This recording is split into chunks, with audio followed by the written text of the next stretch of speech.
चलो एक हफ्ते की चांदी हनीमून पीरियड तो निकल गया। अब दूसरा शो था WWE रॉ का नेटफ्लिक्स पर। क्या इसकी परफॉर्मेंस तगड़ी वाली थी? और कोई मुझे ये बताएगा कि रोमन रेंस ना स्मैकडाउन में होते हैं ना रॉ में होते हैं, लेकिन इस बंदे का नाम सारे शोज में आ कैसे जाता है? Okay, hello chatters, my name is Rohit and you are watching wrestle chatter.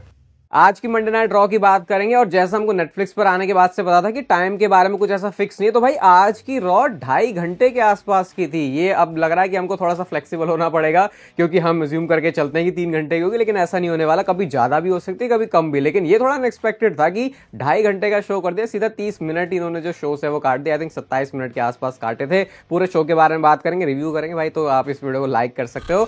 सबसे पहले जो शो की स्टार्टिंग है वो होती है the best in the world CM Punk के साथ। और भाई जरा एक बात नोटिस करना अच्छे से, जब भी सीएम पंक का मैच होता है उनकी पिछली अपीयरेंस में और वो बढ़िया से जाता है, भाई सीएम पंक का मूड इतना ज्यादा खुश होता है ना कि आप उनके चेहरे पर ही देख सकते हो, उनके बोलने से पहले कि वो बंदा कितना अच्छा फील कर रहा है। उनको पता है कि उनका रॉ वाला मैच बहुत बढ़िया गया था, तो उसकी वजह से बहुत खुश थे। एसयूवी से एंट्री करते हैं, पूरा एंट्रेंस मारते हुए आते हैं। क्राउड भी उनके साथ ऑब्वियसली बहुत एक्साइटेड था। कहते हैं लास्ट वीक देखा तुमने नेटफ्लिक्स पर, रॉ में हमारा डेब्यू हुआ था और मैंने सेथ रॉलिंस को हराया था। अब वो सीधा पिछले साल के ऊपर आ जाते हैं। कहते हैं लास्ट ईयर रॉयल रंबल मेरे हिसाब से बिल्कुल भी नहीं गई थी, मैं इंजर्ड हो गया था। मैं वो ड्रीम्स देखता हूं जो कि लोग नहीं देख सकते, लेकिन इस बार तो मैं भी नहीं देख सका। मतलब वो थोड़ा सा ऐसा यार ड्रीम्स को लेके है कि थोड़े डरावने सपने देखा करो, वैसे वो बोलते हैं। बट ड्रीम्स की बात करते करते वो ऐसे जॉन सीना का स्टाइल भी करते हैं। मतलब समझ गया था वो जॉन सीना के मुद्दे के ऊपर आने वाले। कमबैक की स्टोरी की बात करते हैं, फिर उसको जॉन सीना तक लेके आते हैं। कहते हैं जॉन सीना ने अपने आप को डिक्लेयर कर दिया रॉयल रंबल के लिए, उसको मैं देख सकता हूं। यानी कि वो ये बताना चाह रहे हैं कि मैंने जॉन सीना के साथ बहुत काम किया है, मुझे पता है वो बंदा किस तरीके से चलता है। और यहां पे वो डिक्लेयर करते हैं कि वो भी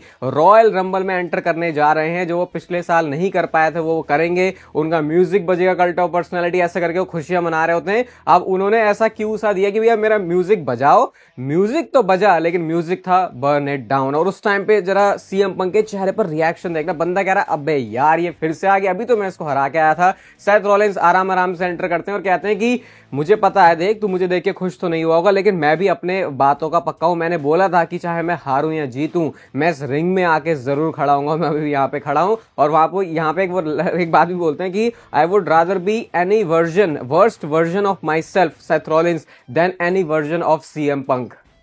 अभी मत करो यार कॉल, अरे मुझे नहीं पता।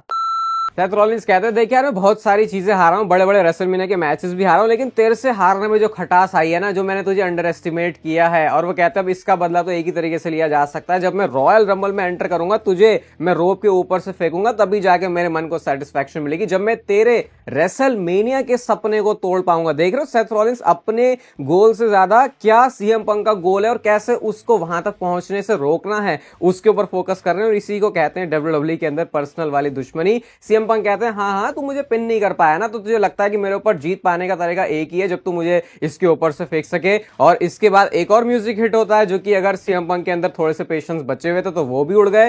ड्रू मैकिंटायर का म्यूजिक हिट हुआ। भाई सीएम पंक के चेहरे पर फ्रस्ट्रेशन फिर से वो दिख रही थी, यार ये बंदा फिर यहाँ कहां से आ गया। सेथ रॉलिंस देख ही रहे हैं, वो क्या ही बोलेंगे, वो उन्होंने खुद ही इंटरप्ट किया। अब वो आके बोलते हैं कितना सेल्फ सेंटर्ड होगा ना भाई तू, ऐसा सिर्फ उन्होंने बोला। जवाब यहाँ पे सीएम पंक की तरफ से आता है। वो कुछ उल्टा सीधा बोलने लगा कि भाई लास्ट टाइम जब मैंने तुझे देखा था तो भीख मांग रहा था, रो रहा था। ड्रू मैकिंटायर कहते हैं देख भाई तेरा दिमाग कितना खराब है, मैं तो तेरे बारे में बात भी नहीं कर रहा था, मैं तो सेथ रॉलिंस के बारे में बात कर रहा था। तो वो थोड़ी सी कच्ची सी कर दी उन्होंने। सेथ भी जवाब देते हैं कि हाँ भाई आजा कर लेंगे हम सारे दो हाथ। तो फिर से 3 बंदों का एंगल हमको नजर आने लगा, जो हमने इससे पहले भी देखा था। ड्रू मैकिंटायर कहते हैं देखो यार तुम दोनों सेम तो हो, लेकिन सेथ रॉलिंस एडमिट करता है कि वो थोड़ा सा क्रैप है। तुम तो भाई सिर्फ बातें ही करते रहते हो। सेथ रॉलिंस तूने क्या किया, तू बोलता है ना बहुत सारी बातें। रोमन रेंस को देख, वो तो जीत गया उला फाला, वो तो सब अपना काम कर लिया उसने मंडे नाइट रॉ में। सेथ रॉलिंस कहते हैं यार मेरे अंदर पेशेंस है नहीं। पंक कहते हैं मेरे अंदर भी नहीं। वो तो भाई बिल्कुल रेडी हो गए लड़ने के लिए। अब ड्रू मैकिंटायर के ऊपर था, कहता है अच्छा तुम लड़ने को तैयार हो तो ठीक है हम भी आ जाते हैं। ऐसा बोलने के बाद हील वाला काम तो उनको करना ही था। और यहां से कुछ बड़ी चीजें ड्रू मैकिंटायर बोलना शुरू करते हैं। कहते हैं कि यार देखो मैं क्यों लड़ने आऊं, अभी तो एक और बिगर प्रॉब्लम है यहाँ पे, जो कि है रोमन रेंस। और रोमन रेंस के बारे में ये बोलते हैं कि कैसे अब वो बंदा क्योंकि ट्राइबल चीफ बन चुका है तो वो चैंपियनशिप की तरफ जाएगा। कहते हैं Roman Reigns is playing chess while other idiots are playing checkers. ऐसा कहकर बोलते हैं भाई तुम क्या कौन सा गेम खेल रहे हो, देखो रोमन रेंस सबसे बड़ा गेम खेल रहा है। और कहते हैं रोमन रेंस से पहले टाइटल जीतने का तो भाई एक ही तरीका है कि मैं रॉयल रंबल मैच में एंटर करो। और यहां से वो जो अपनी एंट्री है उसे अनाउंस कर देते हैं। कहते हैं मैं तुम दोनों को रॉयल रंबल में देख लूंगा। वेलकम बोलने के बाद यहां से जो प्रोमो है वो ड्रू मैकिंटायर का हो जाता है एंड। तो मतलब कि यहां से डब्ल्यूडब्ल्यूई ने अच्छा सेटअप कर दिया। और देखो इस बार रॉयल रंबल कितनी स्टार से लोडेड होने वाली है भाई। इस बार तो विनर को लेके भी कितने अलग अलग एंगल्स है। लिटरली पंक को उठा लो, सेथ को उठा लो, ड्रू को उठा लो, जॉन सीना को उठा लो, किसी को भी उठा लो भाई, सबका ऐसा लग रहा है कि लॉजिक तो है रॉयल रंबल जीतने का। ऐसा नहीं कह सकते कि भाई ये बंदा तो जीत ही नहीं सकता। तो यहां से इन्होंने जो ऑलरेडी रॉयल रंबल की हाइप है उसको बनाना शुरू कर दिया। वैसे भाई अब रॉयल रंबल दूर है भी नहीं, अब 20 दिन के अंदर अंदर से भी कम का टाइम है रॉयल रंबल कोने में। तो ये तो अचानक से लग रहा है कि बहुत जल्दी पास आ गई। कहाँ लग रहा था पहले कि यार जनवरी में नहीं है, फरवरी में, लेकिन अब ऐसा कुछ लग नहीं रहा। अच्छा टाइम डब्ल्यूडब्ल्यूई दे रही है इसको बिल्ड करने के लिए। इसके बाद शो पर आज हो जाता है डेब्यू पेंटा का। चैट गेबल आते, पेंटा के बारे में वैसे डब्ल्यूडब्ल्यूई ने खुद ही अपने शॉप पर बता दिया था, मर्चेंडाइज निकाल के, तो पता ही था। यहाँ पे अगर मैं गलत नहीं हूं तो माइकल कोल ने वर्स्ट केप्ट सीक्रेट बोला है उनको, बेस्ट केप्ट सीक्रेट का उल्टा सा उन्होंने पेंटा को बोल दिया आते वो। और भाई जैसा हम एक्सपेक्ट करेंगे पेंटा से रेसलिंग रिंग की परफॉर्मेंस वो होती है। और यार मुझे चैट गेबल के लिए थोड़ा सा बुरा भी लगा भाई, इस बंदे को कैसे डब्ल्यूडब्ल्यूई इस पे इतना भरोसा करती है कि हाँ ये बंदा सब संभाल लेगा, but at the same time उस बंदे के साथ खुद जो है बहुत कुछ अच्छा नहीं होता। एंड में अपने फिनिशर के साथ, ड्राइवर के साथ पेंटा ऑब्वियसली वाला मैच जीत गए। एक छोटा सा प्रोमो भी कट किया उन्होंने जहां पे वो क्राउड को थैंक यू बोलते हैं। और एरा वर्ड यार कुछ ज्यादा ही यूज हो रहा है, ट्रिपल एच हर जगह इसको यूज कर देता है, कोई नई चीज होती है उन्होंने बोल दिया कि ये पेंटा एरा है। तो देखते हैं ऑडियंस के साथ कनेक्शन तो उनका ऑलरेडी अच्छा है, डब्ल्यूडब्ल्यूई यहां से उनको कैसे बिल्ड करती है, क्योंकि जरूरी नहीं जो बंदा हाइप के साथ आए उसका आउटकम बढ़िया ही हो। अब तो उल्टा मैं बोलूंगा कि जो बंदा हाइप के साथ आ रहा है, हम कहां देख रहे हैं कोई सुपरस्टार जो डब्ल्यूडब्ल्यूई में नोन नहीं है वो बहुत ज्यादा चलता हो, हालांकि उसका नाम प्रोफेशनल रेसलिंग में भले ही क्यों ना हो। तो देखते हैं पेंटा के साथ क्या होता है। इसके बाद हमको बैक स्टेज से एक सेगमेंट दिखता है और यार ये फनी सा था। डोमिनिक मिस्टीरियो को जो है वो गुलदस्ता लेके आता है लिव मॉर्गन के, यार तुम मेरे से नाराज तो नहीं? लिव मॉर्गन कहती नहीं मैं नाराज नहीं हूँ। डोमिनिक फिर बाद में फिन बैलर को बोलते देखा मेरे से तो नाराज भी नहीं है। तो फिन बैलर हंस के बोलते अभी तुझे बहुत कुछ सीखने की जरूरत है। तो शायद वो उनको रिलेशनशिप की जो लड़ाइयाँ हैं वो सब चीजें थोड़ी सी समझाने की कोशिश कर रहे हैं, क्योंकि थोड़ा सा एक्सपीरियंस आदमी है। फिन बैलर की एज 40 साल से ज्यादा, बहुत सारे लोगों के बाद पता नहीं है। इसके बाद शो पर मैच आता है शेमस वर्सेस लुडविग काइजर का। भाई इस मैच में आपको चटाके हार्ड हिटिंग ऐसा जबरदस्त ये मैच है ना। शेमस की नी तो भाई कहीं से भी आ जाती है, rolling senton, Ludwig Kaiser, pin fall, काफी सारे सीक्वेंसेस इसमें है। शेमस की जो बीट्स है वो भी बज रही है, तो पूरा एक्शन आपको इस मैच में मिलेगा। बट इवेंचुअली जो ब्रू केक है उसके साथ शेमस ने वाला मैच जीत लिया है। लुडविग काइजर के लिए भी थोड़ा सा बुरा तो लगता है भाई कि ये भी कितना ज्यादा रिलायबल बंदा है, लेकिन इसको भी अपनी अलग से कोई स्टोरी लाइन नहीं मिलती। भले ही उनको मिड कार्ड चैंपियनशिप या वर्ल्ड टाइटल जिताने की बात नहीं हो रही है यहाँ पे, लेकिन फिर भी यहाँ एक स्टोरी तो मिलनी चाहिए। बाकी रिंग साइड पर ब्रॉन ब्रेकर भी होते हैं और जैसे ही वो शेमस के पास धक्का मुक्की हो गई और सैटरडे नाइट्स मेन इवेंट के लिए इंटरकॉन्टिनेंटल चैंपियनशिप के लिए शेमस वर्सेस ब्रॉन ब्रेकर का मैच भी ऑफिशियल हो गया है। इसके बाद हमको बैक स्टेज से सेथ रॉलिंस का एक इंपॉर्टेंट सेगमेंट दिखता है, जहां पे हमको पहले तो ये पता चला कि अगले मंडे नाइट रॉ के शो में जो मैच है वो उनका ड्रू मैकिंटायर के साथ होगा। तो ये बड़े match WWE Monday night raw में कर दे रही है। इसके बाद वो सैमी ज़ेन के आमने सामने आते हैं। सैमी ज़ेन कहते हैं कि कुछ बात करनी है भाई तेरे से। तो सेथ रॉलिंस कहते हैं यार तेरे लिए तो सब कुछ बढ़िया ही रहा यार लास्ट वीक में, तेरा तो जो बॉय है वो जीत गया, वो original tribal chief head of the table बन चुका है। अब क्या है, अब तू क्या करेगा? अब तू रॉयल रंबल जितवाने में मदद करेगा, क्या तू कोडी रोड्स वाला टाइटल जितवाने में मदद करेगा, या ये बता तू अपनी खुद की कब मदद करने वाला है? ऐसा सेथ रॉलिंस सीधा सैमी ज़ेन को बोल देते हैं। आपको पता है सैमी ज़ेन वो बंदा है जो कि मोटिवेशनल स्पीकर बहुत है, लेकिन सेल्फ डाउट भी उसे सबसे पहले हो जाता है। तो सैमी ज़ेन की वो चीज भी हमें यहाँ पे साइड दिखी। और मैं बता रहा हूँ कि अगर डब्ल्यूडब्ल्यूई सही में कोई स्टोरी के हिसाब से ये ऐसे सेगमेंट्स दिखा रही है सेथ रॉलिंस और सैमी ज़ेन के, तो शायद कुछ ना कुछ इन्होंने आगे के लिए कुछ बहुत बड़ा प्लान किया होगा, अगर समझदारी से चल रहे हैं हम तो। बाकी कई बार जब मैं ऐसी चीजें सोचता हूँ कि जो बहुत ऑब्वियस है स्टोरी लाइन के हिसाब से होनी चाहिए थे, फिर डब्ल्यूडब्ल्यूई से नहीं करती, तो लगता है कि कहीं ज्यादा दिमाग लगाना वेस्ट तो नहीं जा रहा हमारा। तो वो मैं एक्सपेक्ट नहीं कर रहा, लेकिन शायद यहाँ पे कुछ हो सकता है।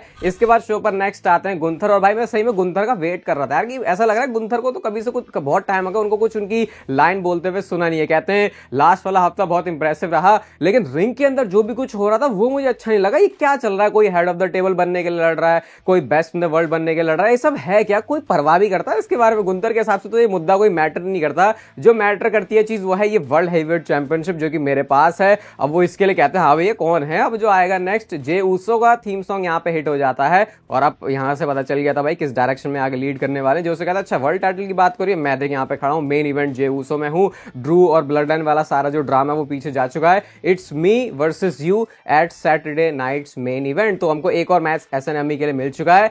गुंथर भाई बंदा चिल्का, वो पहले तो हंसे भाई जे ऊसो के भाई क्या बोल रहा भाई, ये बस सोच ले सीरियस है ना कि तू मेरे से लड़ने की बात कर रहा है? क्योंकि देख यार तू जिस तरीके का है, तेरे पास नाम के अंदर ही तो मेन इवेंट है, असली में वो प्लेस तो मैं बिलोंग करता हूं, मैं हमेशा मेन इवेंट के अंदर रहता हूं। कहते हैं देख तू फनी है, एंटरटेनिंग है, और मैं तुझे एक्सपोज कर दूंगा जैसी बेल बजेगी कि तू सिर्फ एक अच्छा टैग टीम टैलेंट है, उससे ज्यादा तो कुछ नहीं है। ऐसा गुंथर बिल्कुल ऑनेस्टली बात कर रहे हैं जे उसो के बारे में। फिर कहते हैं तू मेरे लेवल पर नहीं है, ठीक है अगर तेरी चॉइस है तो कर लेंगे मैच। और गुंतर ऐसा कहा कि वहां से चले जाते हैं। भाई जे उसो की शक्ल देखना उस मोमेंट पे, बंदा ऐसा लग रहा है यार मेरे साथ क्या बोल दिया यार, मेरा तो सारा जो कॉन्फिडेंस है वो ही तहस नहस हो गया यहाँ पे। लेकिन जे उसो अपने आप को अंदर से कलेक्ट करते, इकट्ठा करते, कहते देख मैं तेरी रिस्पेक्ट करता हूँ और अब भी मैं हर दिन सुबह उठ के यही कोशिश कर रहा हूँ कि मैं सारे लोगों की रिस्पेक्ट अर्न करूं और ये कोई मजाक नहीं है। मैं वर्ल्ड हेवीवेट चैंपियनशिप के लिए तेरे पिछवाड़े तोड़ने वाला हूं SNME के अंदर। और कहते हैं ये सारे लोग जरा इस फूल को बता दो कि तुम भी इस बात पे बिलीव करते हो। 1 2 3 उन्होंने बोला और उसके बाद जो है सारे लोग साथ में यीट भी करते हैं। तो ये मैच उन्होंने कर दिया है। गुंथर यार मतलब ये बेइज्जती मारना हो ना तो वो कैसे करनी है वो गुंथर से सीखो, क्योंकि हर पूरे रोस्टर में हर किसी सुपरस्टार का प्रोमो एक तरफ और गुंथर का तो कुछ अलग ही काम चल रहा होता है। इंटरकॉन्टिनेंटल चैंपियनशिप के लिए भी आज हमको इनॉग्रल चैंपियन मिलना था। लायरा वाल्कीरिया वर्सेस डेकोटा काय के बीच मैच था। इस मैच के रिजल्ट से मैं तो सेटिस्फाइड हूं, क्योंकि मैं लायरा वाल्कीरिया को ही कुछ बनते हुए देखना चाहता था। काफी छोटे मैचेस WWE ने रखे हैं आज शो पर, तो ऐसा नहीं था कि उनको मैचेस के नाम पर कुछ बहुत लंबा दिखाना है। शायद नई ऑडियंस के अभी, क्योंकि नेटफ्लिक्स पे आए तो बहुत सारे लोग को शायद आदत नहीं होगी, इसलिए छोटे मैचेस रखे। लायरा वाल्कीरिया ने अपना नाइट विंग लगा के चैंपियनशिप यहाँ पे क्राउन वो हो चुकी है, फर्स्ट एवर वो चैंपियन बन चुकी है। अब यहाँ से देखते हैं WWE मिड कार्ड डिवीजन को भी आगे कैसे लेके जाती है। इसके अलावा शो पर एक और मैच था सैमी ज़ेन वर्सेस मिस के बीच में। मिस तो भाई इस तरीके से चंगुल में फंसे हुए हैं कैरन क्रॉस के कि भाई उसको क्या ही, उसको तो एक्सप्लेन भी नहीं किया जा सकता। कुछ ज्यादा एफर्ट भी नहीं लगाना पड़ा वैसे सैमी ज़ेन को, एक ब्लू थंडर बॉम्ब फिनिशर के साथ ही वो ये वाला मैच जीत गए। शो पर आज आती है हमारी न्यू विमेंस वर्ल्ड चैंपियन रिया रिप्ली, एंट्री करती है। और आज उनकी एंट्रेंस पर उनको जो बेल्ट के साथ देखा ना तो यार ऐसा लगा ओ ये भी तो कभी WWE में हुआ करता था, क्योंकि इससे पहले वही वो चैंपियन थी। ऐसा लगा कितनी पुरानी यादें हैं। कहती है मामी इज बैक ऑन टॉप, भूलना मत मैं रिया ब्लडी रिप्ली हूं और अब मैं सब कुछ कर दूंगी, कॉन्कर कर दूंगी, ऐसा वैसा। नाया जैक्स का थीम सॉन्ग हिट हो जाता है, आती है और सबसे पहले तो इनके ऊपर प्रेशर रहता है यही बताने का कि ये ट्रांसफर विंडो से आई है, ताकि लोग सवाल ना उठाए कि ये स्मैकडाउन की बंदी रॉ में कैसे है, रॉ का बंदा स्मैकडाउन में कैसे है। और नाया जैक्स आई थी या फिर एक शेरनी आई थी, वो आप अपने आप में डिसाइड कर लेना क्या लग रही थी वो आपको। इसके बाद वो कहती है अब मेरे को तो फिर से टाइटल की तरफ जाना है, मैं रॉयल रंबल जीतूंगी। बेली भी रिंग साइड पर होती है तो BBL उन्होंने उनको फिर से कॉल कर दिया। आयरनी तो ये है कि भाई नाया जैक्स BBL वाली बात के लिए शॉट ले रही हैं बेली के ऊपर। If you know it you know it, अगर नहीं पता तो वो और भी अच्छी बात है। बेली भी गुस्से में आ गई, ये सब आपस में लड़ गया। नाया जैक्स ने पहले दोनों को गिराया, फिर इन दोनों ने मिलकर नाया जैक्स को भगाया। तो अभी यहाँ से किसी और एक स्टोरी की तरफ भी जा रहे हैं। बेली वैसे थोड़ी सी फैन जैसी ज्यादा लग रही थी जब तक वो रिंग साइड पर थी, उसके बाद जब रिंग में आई तो उन्होंने मेन अपना कमाल दिखाया। शो का मेन इवेंट हमारे पास था और भाई साहब क्या गजब क्या खतरनाक ये मैच था। ये तो मैं आपको डेफिनेटली रिकमेंड करूंगा, इसको देखना जरूर अगर किसी भी तरीके से आपने इसे मिस किया है। स्ट्रीट फाइट ये मैच था Finn Balor versus Damian Priest के बीच में। मेन इवेंट में क्या डिजर्विंग स्पॉट इसको मिला है, बहुत ही फास्ट पेस के साथ मैच चलता है, क्राउड में जा रहे हैं भाई। वहां से जो ब्रोकन एरो उन्होंने मारा ऊपर से नीचे गिरा के, भाई वो तो कुछ ज्यादा ही खतरनाक लग रहा था। लिटरली स्ट्रेचर से लेके जा रहे थे फिन बैलर को। मैंने तो बिलीव कर लिया था कि हाँ भैया इस बंदे का कुछ तो टूट फूट गया, इसकी वजह से ये इसको लेके जा रहे हैं। लेकिन डेमन प्रीस्ट ने वहां से क्या स्ट्रेचर से पहले तो सारे जजमेंट डेइयों को उन्होंने मारा, उनको मारने के बाद फिर फिन बैलर को भी स्ट्रेचर से धक्का देके भाई क्या सीधा उन्होंने एंट्री करवाई है उनकी रिंग के अंदर। वो भी बहुत ज्यादा कूल लग रहा था। चेयर शॉट से बहुत ही बुरी तरीके से भी पिटाई हुई है यहाँ पे। और भाई क्या किकआउट मारा भाई डेमन प्रीस्ट ने। जजमेंट डे के सारे लोगों ने डेमन प्रीस्ट को मारा। कूडी ग्रास फिनिशर के ऊपर भी जो किकआउट किया भाई, लिटरली लग रहा था वहां पे फिन बैलर जीत सकते हैं। चेयर के भी क्या स्पॉट थे, बिल्कुल गर्दन में पहना दी फिन बैलर ने और उसी के साथ काउंटर कर दिया उन्होंने। साउथ ऑफ हेवन में चेयर पहनी है लॉन्डे ने अभी और उसी के साथ उन्होंने जो अपना फिनिशर भी लगा दिया। इसके बाद जो है भाई ये रिंग साइड पे भी जा रहे हैं, टेबल के ऊपर ही कूडी ग्रास उन्होंने हिट कर दी, बैरिकेड के थ्रू तोड़ फोड़ रहे फिन बैलर को, सब कुछ हो रहा है। और एंड में रेजर्स एज उन्होंने पहले मारा टेबल के ऊपर, देन रिंग में लेके जाते हैं, साउथ ऑफ हेवन फिनिशर लगाया और डेमन प्रीस्ट ने पिन कर दिया फिन बैलर को। एक तगड़े मैच में फिन बैलर के लिए बुरा लगा, लेकिन भाई डेमन प्रीस्ट एक स्टार डेफिनेटली WWE ने जरूर बना दिया। आज के शो को अगर मैं रेट करूं तो मैं 4.25 स्टार की इसको रेटिंग दूंगा। मेन इवेंट वाला मैच और ओपनिंग सेगमेंट तो भाई मुझे कुछ ज्यादा ही खास पसंद आया। बाकी अगर आपको ये वीडियो थोड़ी सी भी पसंद आई भाई तो इसे लाइक कर दो, चैनल को सब्सक्राइब कर दो ऐसे और WWE से रिलेटेड कंटेंट के लिए। और तब तक पे लेते रहो जिंदगी के मजे।